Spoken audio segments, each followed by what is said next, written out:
I'm with the Office of Equity and Community Engagement. Just wanted to give a couple tech tips for folks.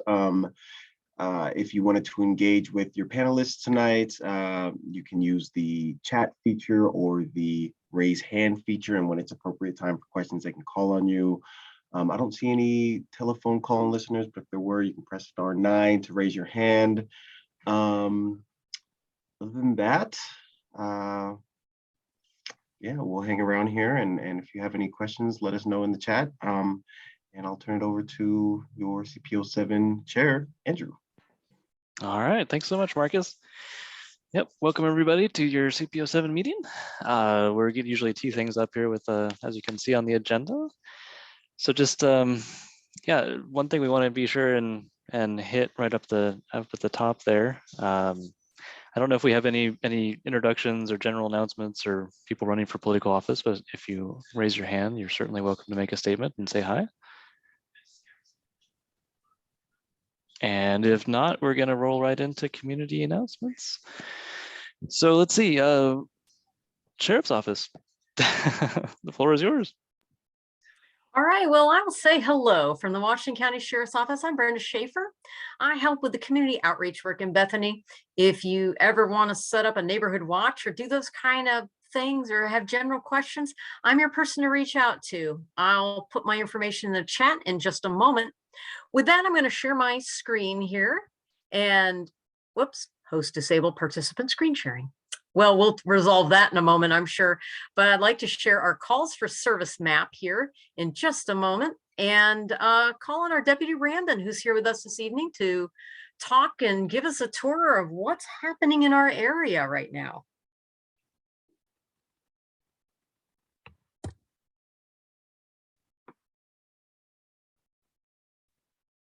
Deputy Randon?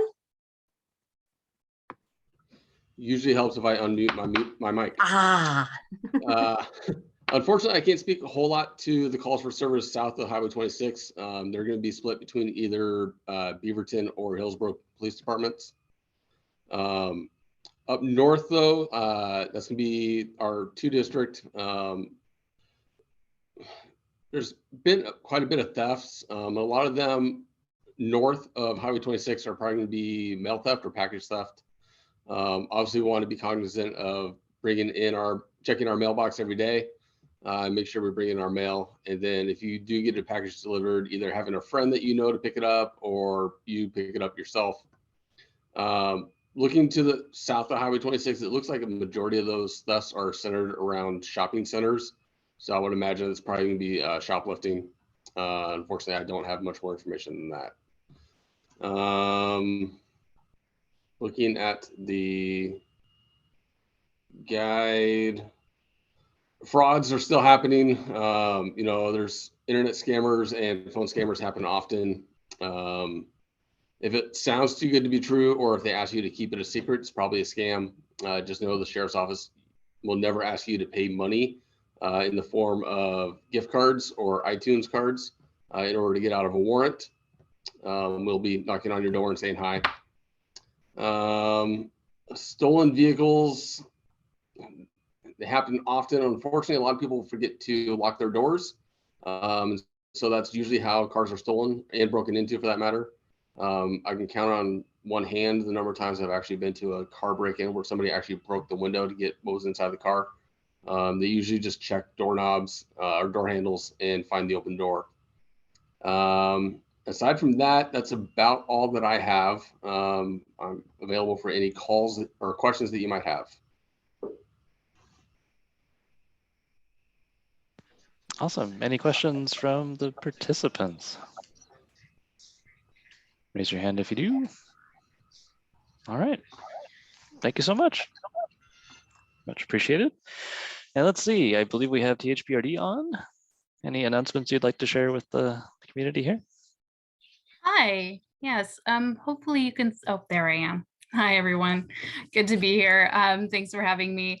Yeah, I did have some announcements I wanted to share and then some follow-up on a couple items that you all had asked about last time. The first thing, just a couple updates from the entire district that I thought were relevant that people might be interested in. We do have a spring native plant sale starting this month, which is exciting for anybody who's interested in that. Yeah, you can order online between February 15th and March 15th and pick up your plants in April at the Tualatin Hills Nature Center. You can select from more than 100 species of climate resistant native plants, so it's a great source. And it helps support the nature park as well, which is great. The other thing we got going on, just, while everybody's out, this is the time of year where it's really important for us to know about hazardous trees. So help us, if you see hazardous trees, please report those. You can help us clean up those issues. If you see something, give us a call. I will put the number in the chat for our Fano Creek Service Center where we can help take care of those. Or you can always email us on the webpage. We'll respond as quickly as we can. So I'm going to put that number in the chat, THPRD. And then last couple things I wanted to mention. Somebody last time had a question about Bannister Creek Greenway Trail. So I gathered a ton of information about that. I also have a couple contacts that might be helpful if you have any additional questions. So I'm going to put those contacts in the chat for you all as well. Those two are really helpful. They were helpful for me to understand the issue because I didn't understand it completely myself. So what I did learn was that with those soft surface trails that experience flooding in that area, that staff do work to maintain those soft surface trails by adding gravel annually. And I do have some notes here, so I'm going to reference those.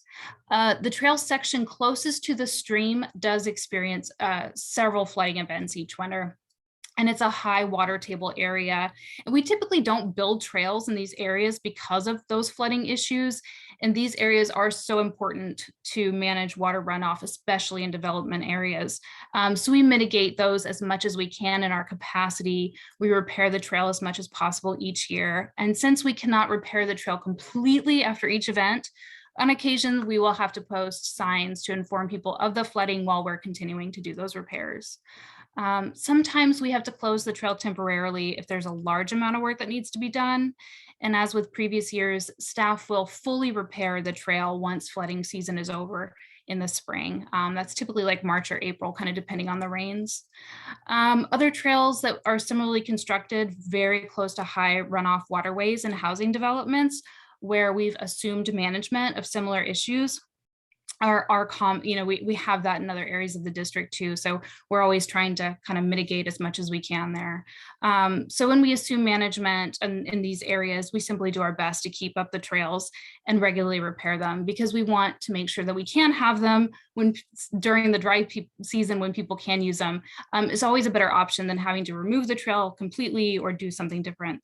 So we're happy to answer any questions. It's not my area of expertise, but if you want to ask more questions, the two contacts that I provided there are really helpful. And I see that I may not have included those for everyone. So I'll do that for everyone here. So that you can see those in the chat. That is Crystal Durbeck. She's in our Nature and Trails.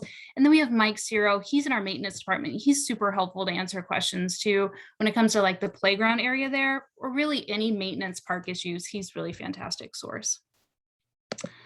The last thing I wanted to mention is people asked about new parks coming up in the area. We do have, we're finishing construction of Parivar Park, which has been that's in the Highlands area. And that's been a really hard project for us. Really all our development projects have drastically slowed because of national shortages on the building materials, delivery delays, shortages in like availability of workers during COVID. So it's been frustrating to try to get those projects done. Just know that we're doing our best because we want them done too. The quicker we get those done, the more we get to move on to the other projects we have in the docket. So we're doing our best to push that forward. The good news is we are starting the next phase of Abbey Creek Park. So that's adding additional amenities to Abbey Creek Park. We're so excited about that. We'll be starting that project in the next couple months for design and development. So we're doing outreach. I've got you all on our news list. So we'll keep the CPO updated every time we have an event or community engagement opportunity. And we'll be updating the webpage within the next couple weeks here with all the news about that project. So I'm super excited to get that started. Yeah, so that's everything I have for you today. If you have any questions though, I'm always happy to answer. So I'll take a look in the chat. Yeah, thank you so much. Any other, raise your hands if you have any questions you'd like to get in on voice, otherwise chat's there. All right, native plant sales, I'm in. Lastly, I think we have from Tualatin Valley Water. Well, thanks. I just did want to drop by. We're planning on being regular attenders to this. We are doing a major water supply project, as Mary and I were chatting earlier, which is going to move our primary water supply from the Bull Run watershed from the city of Portland to our regional water supply, which will come from the Willamette. That's a partnership between the city of Beaverton, the city of Hillsborough, and Tualatin Valley Water. We've had significant rate increases in the run up for this. It's a generational investment. And so we're really trying to get ready for earthquake preparedness, which it's Earthquake Preparedness Month. So we'd like to remind you that we ask our customers to store 14 gallons of water per person, and additional for any animals. Because after the big earthquake, it is expected to be several weeks before we can get neighborhood distribution fully functioning and accessible by enough people. So we need you to be able to get by with your own supplies and help your neighbors out in that meantime.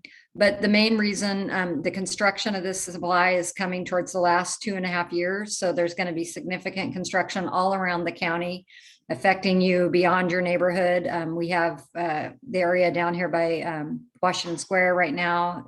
We're putting the pipe in first before they do the road expansion. And then also because in the last several months, we've received bids on our largest project components.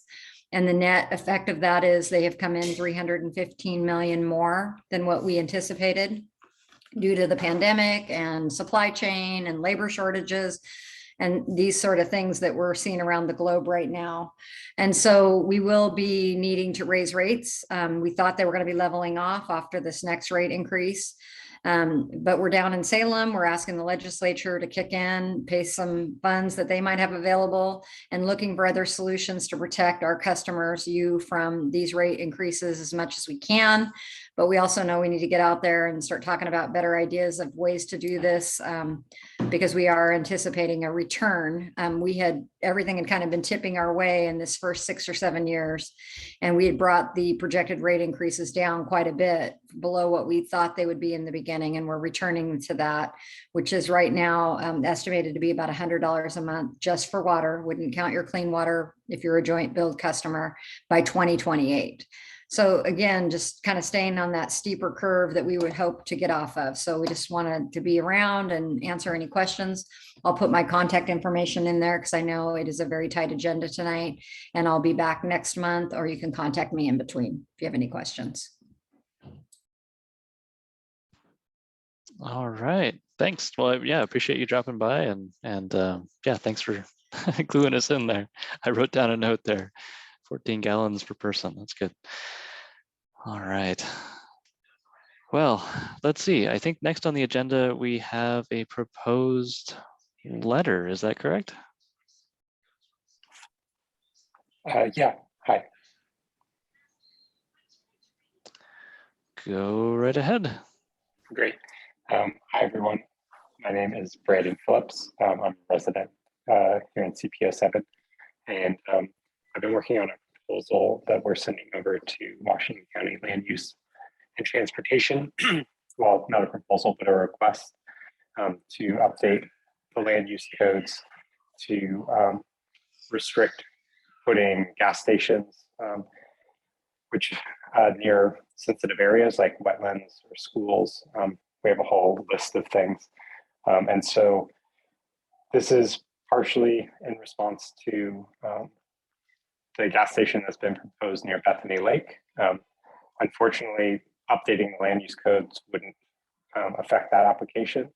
But I believe, and the over 100 signers on this letter also believe, that the fundamentals of the environmental impact of gas stations near sensitive sites, the health impacts, and the economic impacts, make it pretty clear that Washington County land use needs to be updated in order to protect both people and public investments from the risks of gas stations and catastrophic failure of gas station dispensers and underground storage tanks.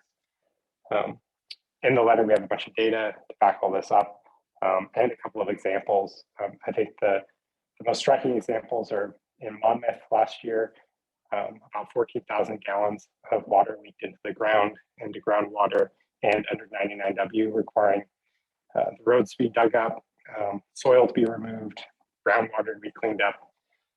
And another example in Petaluma, in Pasadena, California, where 1,400 gallons of gasoline leaked from a dispenser into the wash nearby that gas station. So just a couple of examples of where catastrophic failures still happen, and they do affect both the environment and public investments. So yeah, we have the letter available up on the website. It's nabgas.com. NABGAS stands for Neighbors Against Bethany Gas.com. And at the top there, you can find the letter. Send me an email and I'll add you. And I'm also asking tonight if the CPO 7 membership could sign on to the letter as well. So that's my pitch. I'm around for any questions, and thanks for the time.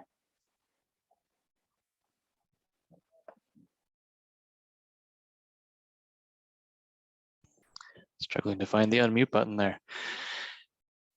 Thank you, Brandon. So let's see. So I guess the usual procedure here, right? If you have any questions for Brandon, would you please raise your hand virtually here, and we'll get to you here.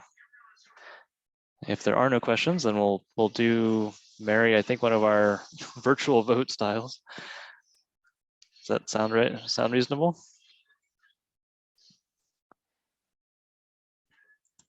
And Mary, you have your hand raised, so you're more than welcome. Yeah.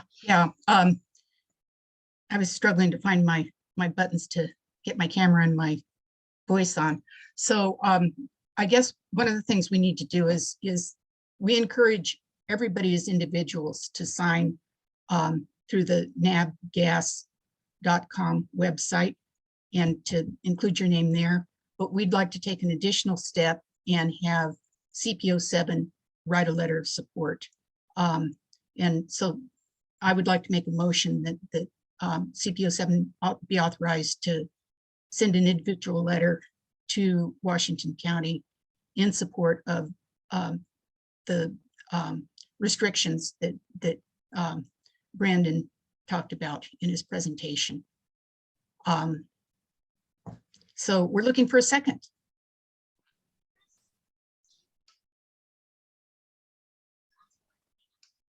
I see a hand.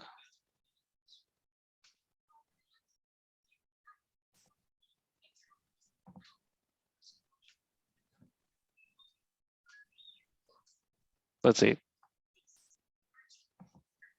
I think no seconds. I think there probably is a second, and I'm trying to figure out how to get to the participants, because I think that's probably where the hand raised is. Well, yeah, let's see. I got Don, so he's allowed to talk. Yes, I definitely will second that. There I we happen go. to live across a field from that site. Excellent. We got a second. Okay, so discussion, any questions? And just to be clear, we're talking about drafting a letter of support in support of the proposed code changes, right? So that's what we're taking the motion on. Yep. Any discussion? Anyone, if you'd like to make a statement, if you'd like to discuss, please raise your hand and be happy to unmute you. I have a hand. I'm coming to you here. John, you're on.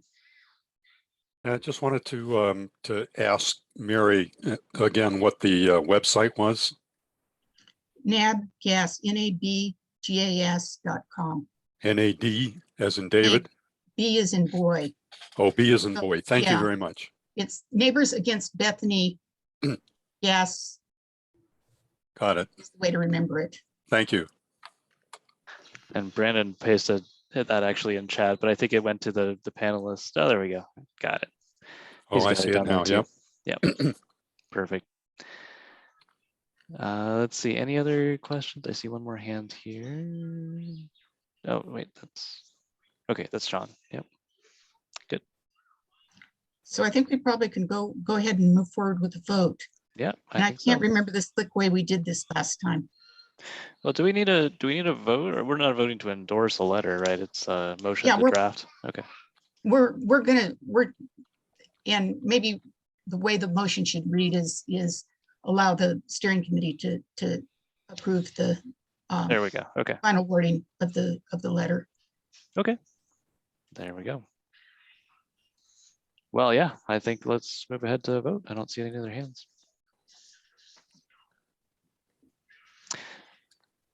Okay, so just to be clear, if you are in favor of endorsing the letter in support of these changes, please raise your hand.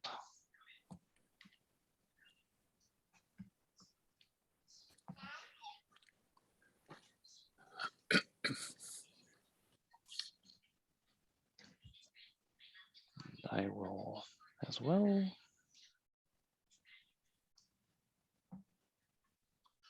Okay, any other votes for endorsing the proposed code changes in the form of a letter of support here?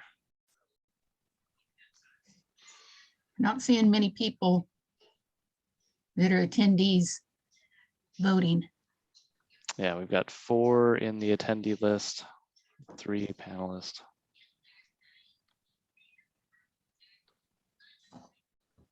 Five now, okay. So I see 8 total out of 21.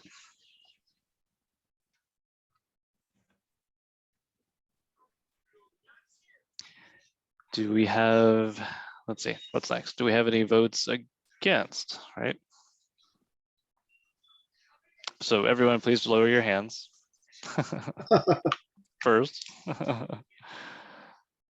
When I see 0, including myself there. All right, now we'll take votes. Are there any votes against? Please raise your hand at this time.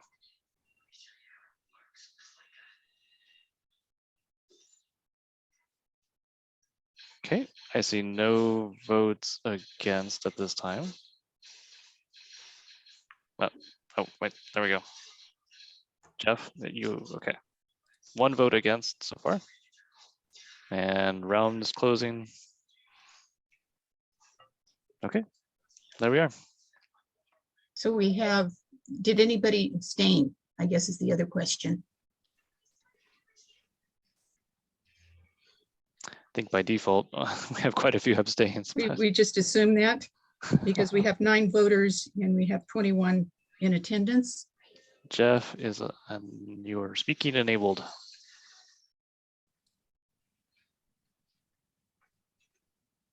Can you hear me now? Yes. Yep. Okay.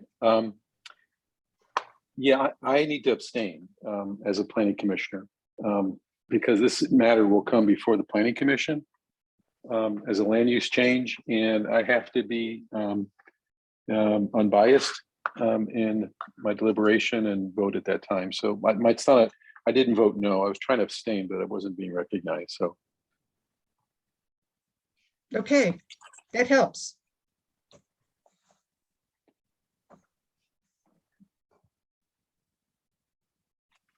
So is that a true count for 7 panelists? Because we can't count the people that are staff. Yeah, no, so there were just the raised hands was the count of 7. And that was a combination of attendees and panelists. But the number of 21, is that a fair number?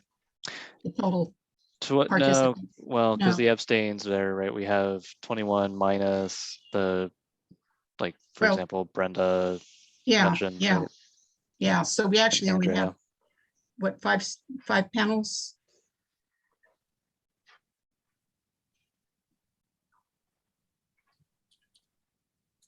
4 panelists. We have 3 panelists, right? No, Brandon, You and me, me, you. and Okay. Andrea and Brenda and Deputy okay, Ramden okay. are, yep. So we actually have 10 in attendance. No, 14. 14. We have 17 in attendance. Does that work? I believe that's true. Okay, very good. We can move on. Thank you. All right. Thank you. Thank you for that, Brandon. And thank you, community members, for sharing your opinions here as well. I value that. And now for the main topic we have here, Stephen, floor is yours. All right, well, thank you. Good evening, everyone. My name is Stephen Sparks. I'm with the Beaverton School District, and I'm here tonight to talk about the proposed capital bond project that we have on for the May 2022 election. So it's coming up here in a few months.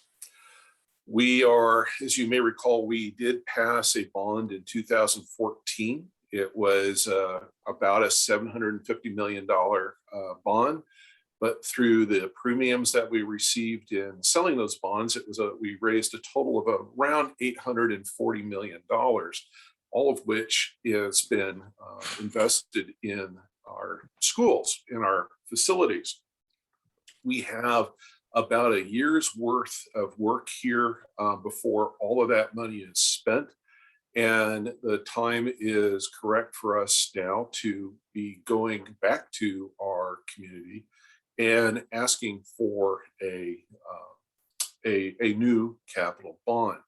And I'll go through a number of things here, and then at the end I'll hang around for questions that you may have. So what we're asking for is an increase in the tax rate to raise approximately $725 million. As you heard from THPRD, we are experiencing a lot of supply chain and cost increases. So the amount of money that we're looking for doesn't go as far as it used to compared to the 2014 bond. But our need is quite large when it comes to all of our facilities. And we are in a unique situation here for the district in that we have looked at every single facility and every asset that we have, and we've been able to document the areas of highest need, whether they be seismic or age of assets, deferred maintenance, and the like. So what I'm going to do here is I'm going to take you to our webpage here, and our bond webpage, and just kind of walk you through a little bit on what we've got going here. On our webpage, we have every piece of information I think you could possibly hope to see and want to see in terms of trying to answer your questions. What are we doing? How do we prioritize projects? Things like that. And so this webpage is full of links. So you can see along here, there's a lot of hot links to schools. And further down, you can link to all of the different types of projects. I encourage you to look at the seismic one. We've got a video in there that explains what we're doing and why we're doing it. Of course, there is all these other places that you can go for information as well. And if you're looking for specifically your school, whether that's an elementary, middle, or high, or even an option school, you can click on these links here. And I'll just click on the elementary one here to start. And you can see all of these schools, all the elementary schools. And then if you click on one of them, and I'm going to click on Sato because that's up in North Bethany and one of the schools in your area. And you'll be able to see here even though this is a brand new school, we've got a couple of things we need to do, not the least of which is add some classrooms up there. So I can come back to that here in a moment, but just wanted to show you how to navigate here. Now, one of the things that I'd like to do here, just to beg your indulgence, is just give you, to play this video to give you an overview of what it is that we're proposing. And I think this is a really good way to just kind of get a high understanding, high level understanding. So let me do this.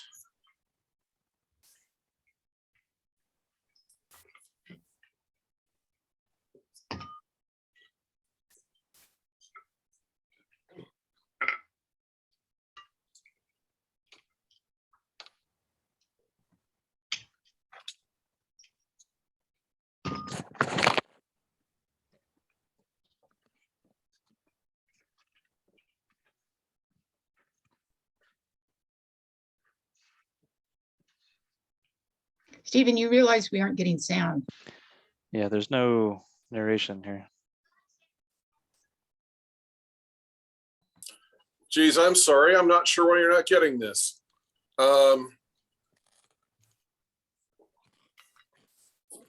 Before, Steve, before you share a screen, you've got to say share audio with others, and then that allows the audio to come through. Oh man, I apologize for that. Oh boy, you would think after 2 years I would know how to do this. Okay, so let me get to share screen here.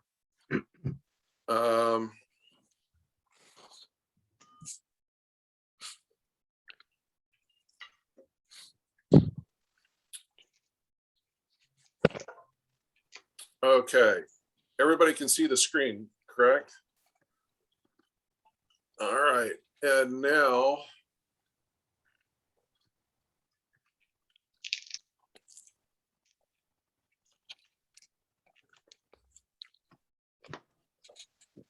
well, this is well, let me do it this way. I assure you that the video I was trying to share is worth your time. So I will put the link in the chat, and that way everybody can have it. And this will, like I said, is loaded with information. The videos are quite informative, and I would strongly encourage you to check that out. I did see that one of the questions that was asked was about Stoller Middle School and why only a gym at Stoller. I wanted to go to this page here to show you what's going on, what we're proposing to do at Stoller. And in this, yes, we've got a new gym, a second gym for that school, plus additional capacity. We're looking at up to 6 additional classrooms that would go along with the building for a new gym. We're also looking at other deferred maintenance up there, such as replacing the HVAC system that's up there. One of the things that I will note for you here under technology, the bond does, and it's explained in that video, but the bond does anticipate replacing technology that the students have on a one-to-one basis. And if the bond doesn't pass, none of these things will happen. If the technology, just using that as an example, were to move, if the board wanted to move forward, that would come out of the general fund if the bond doesn't pass. So that's the thing that everybody needs to keep in mind, is that while a lot of these projects are needed and really helpful to our schools, we fund them through capital bond measures. They could be funded through the general fund, but in doing so, that will take money away from the students, whether that's as teachers or new curriculum or whatever it might be that the general fund actually pays for. So I will stop there with the bond page. I will put that link in the chat so people can go to it at your leisure. In there, in fact, I do want to show one thing before I go away completely. If you go to the main page here, again, we've got these sections here about the buckets, where the buckets of money are going to go. Again, what kinds of schools. Here's the explanation about the tax increase. You may wonder why we're choosing $303,000 as average assessed property value. That is the average, the middle of the road assessed property value for residential property here in the Beaverton School District. So it's right in the middle. I'm sure yours can be higher or possibly even lower, but that's the reason why we've got that particular number.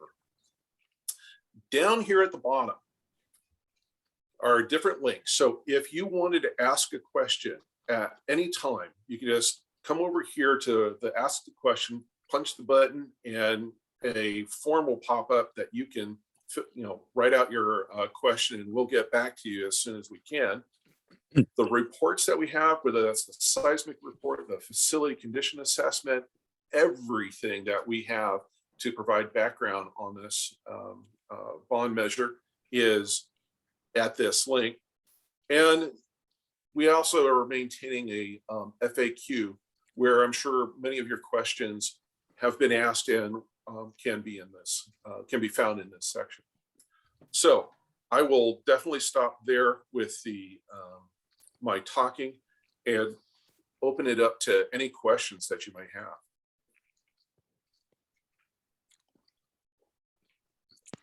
Once again, please raise your hand if you have any questions for Stephen on the bond measure here.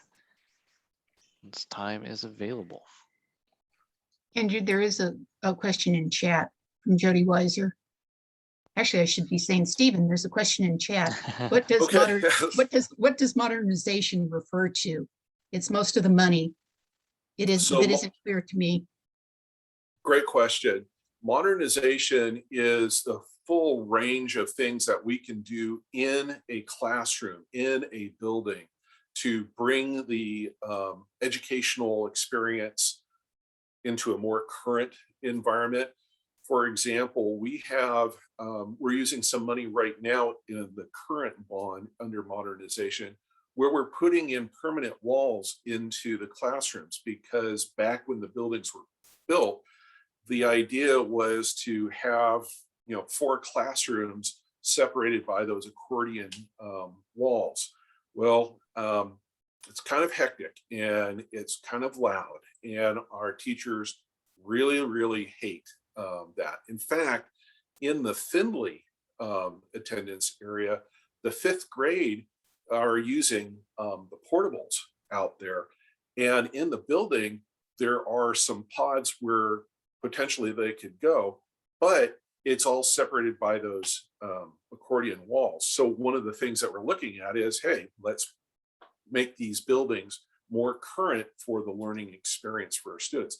It could be things as simple as putting up new whiteboards, or the technology like a TV screen to or an overhead projector for the classrooms. And it could be much more substantial in that we're adding a lab to a school, so we need to bring in water, gas, ventilation, things like that. So it really depends on the school, the classroom, the grade level, but that is a big, it's kind of where we kind of call it like the peanut butter, where every school is going to be, we can spread it around to all the schools that have needs that may not be, be really old and therefore need seismic investment or something like that. So Jody, I hope that answers your question. So from Mr. Emerson, will there be another new elementary school in North Bethany? And if so, does BSD already have a site? To answer the question, the end of the question is yes, we already have a site. We bought a site that's right on the growth boundary due east of Sato Elementary. In fact, you could see the site from Sato Elementary.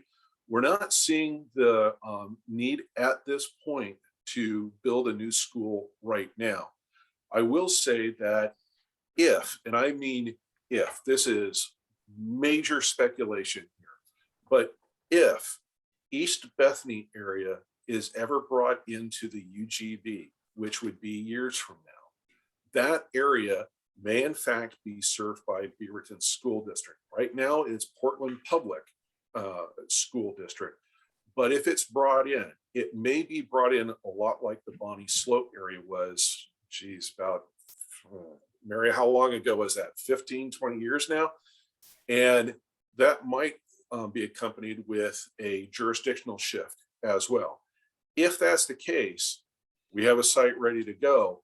We just don't see the need to build a new school right now. It may be necessary to build one in the future. And that would be a future bond question. So Mr. Emerson, I hope that answers your question on that. We had a question from AJ in the attendee list. You can unmute if you'd like. Okay, I believe I'm unmuted. Can you hear me okay? Yes. I got you. So Stephen, this I've been living here for about 25 years. So I've been here before Westview was built. And I have a question, a couple of questions. Are you assuming all or nothing on this bond? No. Okay. Because my question is, I can see putting in things that are safety related and those things that are to make sure that you can at least maintain what you have.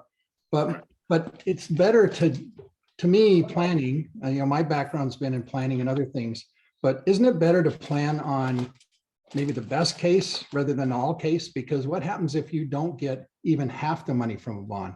Then what do you do? Well, how do you attack that from the school board perspective? Right. So based on the polling that we've done, the work that has gone on before this, our board feels confident that our electorate will support our request. If the electorate doesn't support it, well, then we have to go back and recalibrate. And a lot of that's going to have to be done after the election in terms of, all right, what was the vote? What was the level of support or not? What were the issues that the community felt, most strongly about? And that will require the board to then recalibrate its ask, and it'll have to come at a future, election cycle to make that request. So if it doesn't pass in May, we'll probably be back in November with, something different. Sure.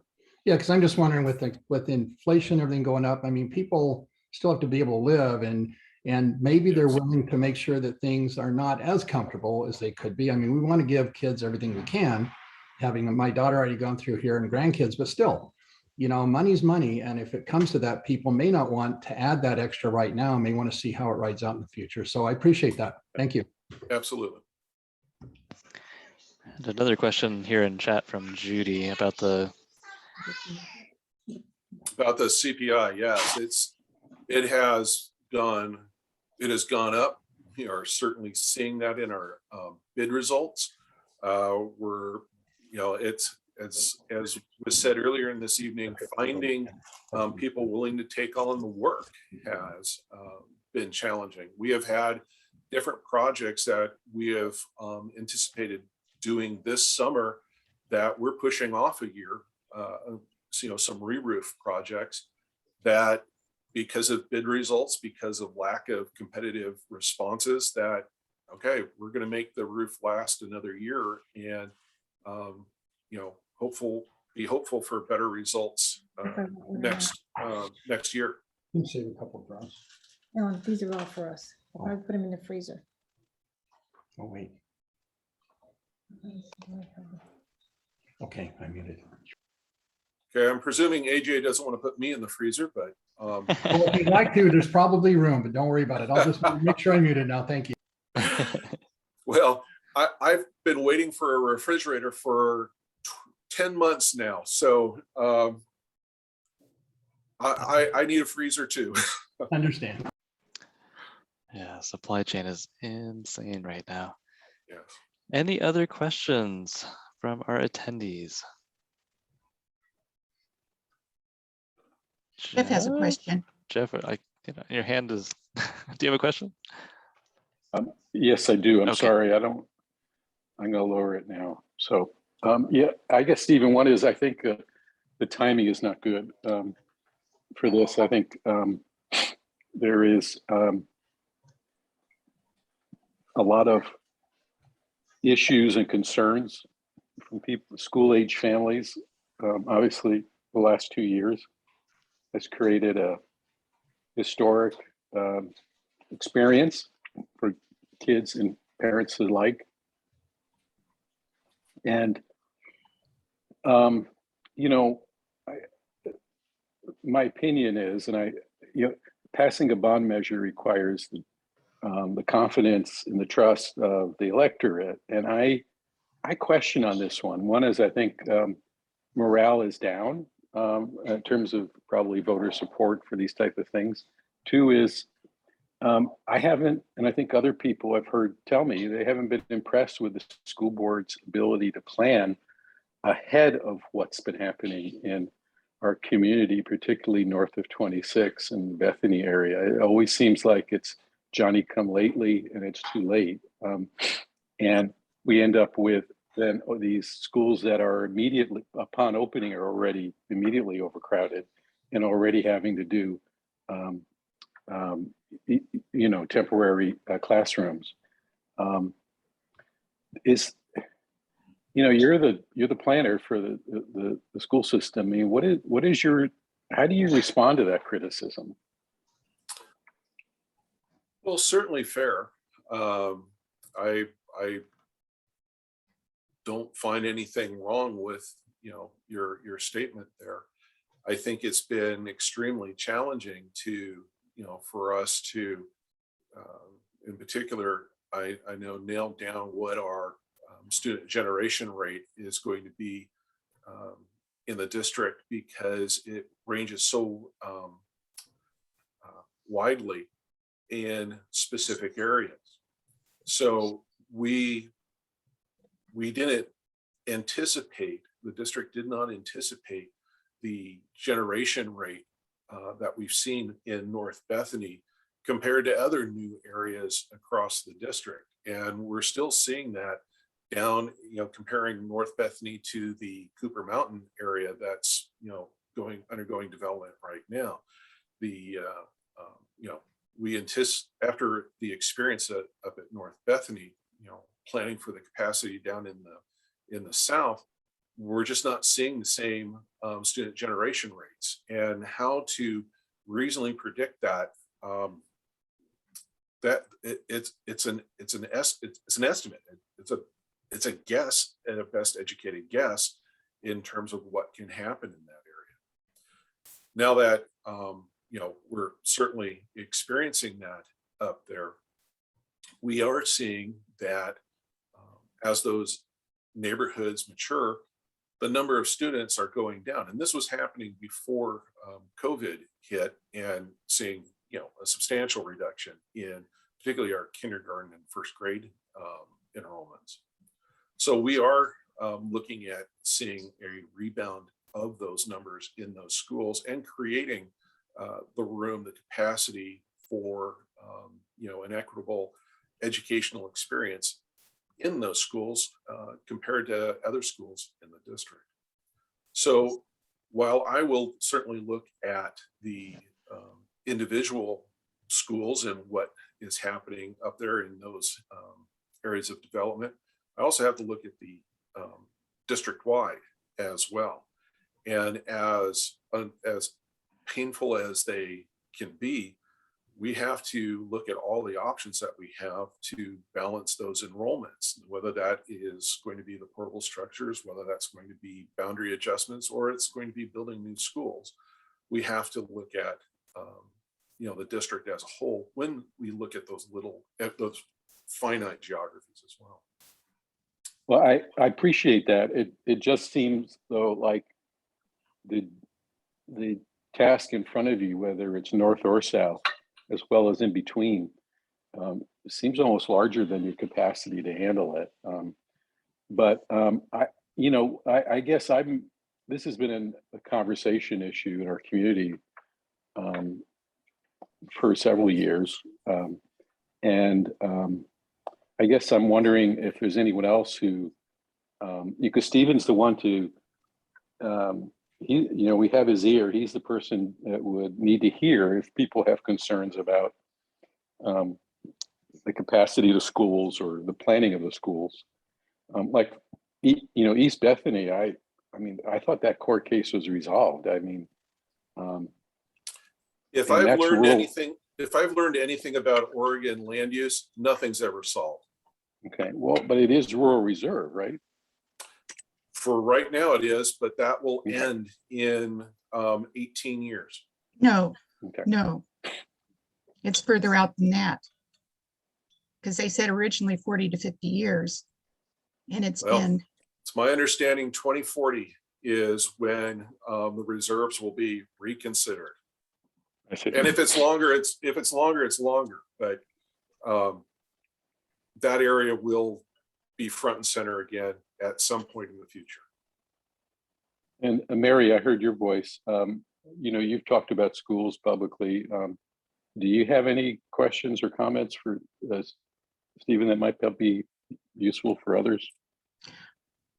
Actually, I do. And, one of the statements Stephen made was that the district tries to provide an equitable education for all students within the district.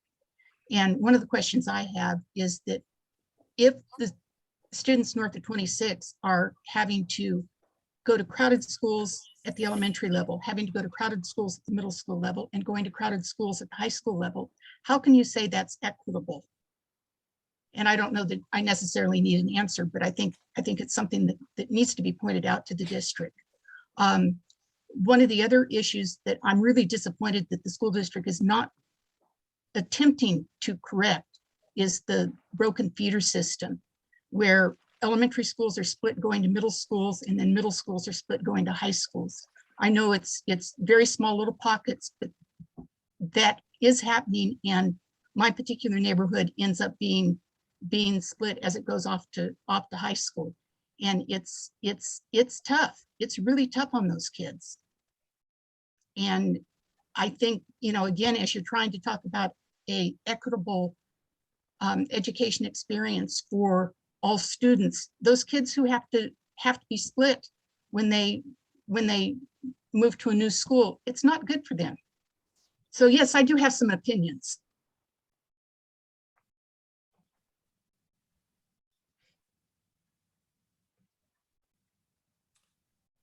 Well, Mary, I hear you. I don't think I heard a question in that though. The question is why isn't the school district doing more to alleviate that broken feeder system? And this district seems to be prepared for a shrinking in the student population, and it sure seems like that is a really good opportunity to work on correcting that feeder system. And I don't see that happening. I don't see, anybody being concerned about that. Well, boundaries are established. The boundaries that we have been established, for a variety of years. I mean, for example, the Tumwater boundary was just established, and I think it was AJ who was saying he was here since before Westview opened up, and that whole area used to be an ALOA attendance area. So the boundaries shift pretty frequently, And in doing so, you look at not just the feeder pattern, but you also look at the size of the schools, the distance on those schools, what the transportation costs are, the makeup of those schools. So there's a number of factors that go into deciding when, where those boundaries are established. And it does create splits. It just does. And sometimes those splits are created because another factor is, more important to the decision, to the advisory committees that I've worked with. They'll recognize that they're creating a split, but it was more important that students be, whatever it might be. They could, it was the transportation, it was proximity. It could be any number of the other factors in making that decision. So, a clean feeder isn't just the only factor in looking at establishing those boundaries. I understand that. I've actually served on a boundary committee, actually 2 different boundary committees. But the math with the ideal school sizes that the district has established, the math absolutely does not work out to provide for a clean feeder system. And that's one of the places that I'm just really disappointed in the district not looking at that factor. It's the way the ideal school sizes that they've set up prevents a clean feeder system from ever existing. Okay.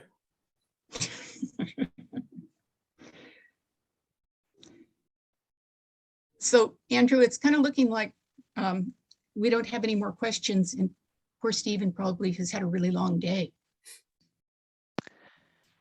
Yeah, fair enough. There's one more in chat, but I think that's, I'll let Stephen decide if he wants to respond. So Judy asks or observes that the schools north of 26 have very large class sizes. Schools south of 26 have much smaller sizes where students can have more of a one-on-one interaction with the teacher. How is that disparity considered to be equitable? And that's a very real issue. We don't deny it. I don't deny it. And part of it is how do we, the board has heard that, for example, boundary adjustments are really measure of last resort that they want to consider. I know that through our funding mechanism that based on school size, those schools get more teachers. They may get a vice principal, whereas schools with smaller enrollments don't. So it's trying to balance the number of students per teacher by that staffing formula. Is it a perfect response? Is it a perfect balance? I don't know. It's every school is different. Each student has a different experience, but the district does try to make those experiences equitable as we can. So that's about all I can say about that. In terms of moving forward with this, your comments are excellent. I do appreciate them very much. I did show you on that webpage, and I put the link in the chat, a place that you could ask questions. If you wanted to email me directly, please feel free to do so.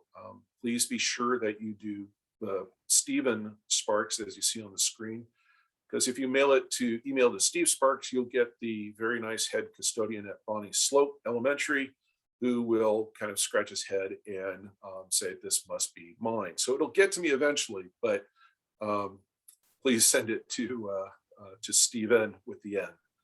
And with that, if there are any other questions, I will leave you to continue your meeting. All right. Well, thank you very much. Much appreciated here. And if people have additional questions, how best should they get in contact with you? Email's the best. Okay. With Stephen, I'll write it in the email, or Perfect. excuse me, in the chat. And you know, I think the best way to ask questions about the bond would be through that question link, but feel free to email me too, and I can make sure that the questions get to the right person to answer. Awesome. All right. Well, thank you so much. All right. I think with that, that concludes the main business we have for the meeting. So appreciate all of our presenters today. And thank you so much for your time, everyone. And we're going to roll into our little steering committee meeting here. You're welcome to stay around if you'd like to discuss future topics and other business. And with that, have a great night. Do you need a motion to officially adjourn this meeting? I would love one. I move that the meeting be adjourned. I'll second that.